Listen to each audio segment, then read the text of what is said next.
સુરતમાં ખાદ્ય પદાર્થોમાં ભેળસેળના કિસ્સાઓની વચ્ચે એક ચોંકાવનારી ઘટના સામે આવી છે. ખટોદરા વિસ્તારમાં આવેલી જાણીતી સુરભી ડેરીનું પનીર સબસ્ટાન્ડર્ડ જાહેર થયું છે.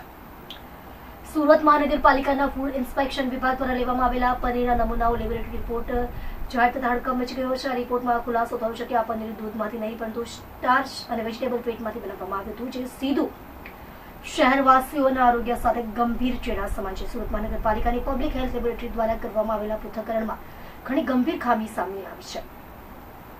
આરોગ્ય અધિકારી BR બ્રહ્મભટ્ટે જણાવ્યું હતું કે ધારાધોરણ મુજબ પનીરમાં ફેટનું પ્રમાણ 50% હોવું જોઈએ, જેની સામે આ નમૂનામાં માત્ર 35% જ માલુમ પડ્યું છે.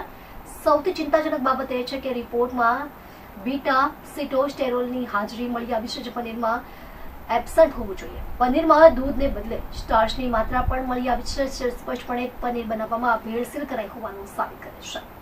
હું BR Brahmbhatt, food safety officer, Surat મહાનગરપાલિકા.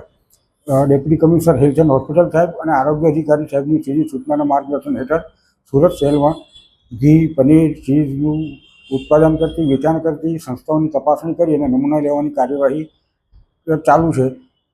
ગત તારીખ 7/11/2000 રોજ ખટોદરા વિસ્તારમાં આવેલ સુરભી ડેરી નામની સંસ્થામાંથી પનીરનો નમૂનો લેવામાં આવેલ, જે નમૂનો સબ સ્ટાન્ડર્ડ જાહેર થયેલ છે.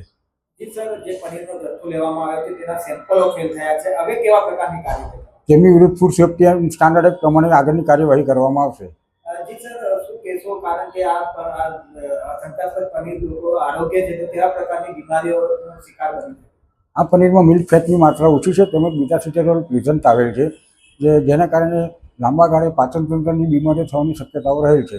જી સર, ખટોદરા ખાતેથી કઈ બ્રાન્ચોમાં જે પનીર છે તે મોકલવામાં આવતું? ખટોદરાથી જે લોકોની અલગ અલગ બ્રાન્ચોમાંથી આ પનીર મોકલવામાં આવતું હતું. દાખલારૂપ કાર્યવાહી દાખલારૂપ કાર્યવાહી કરવામાં આવશે.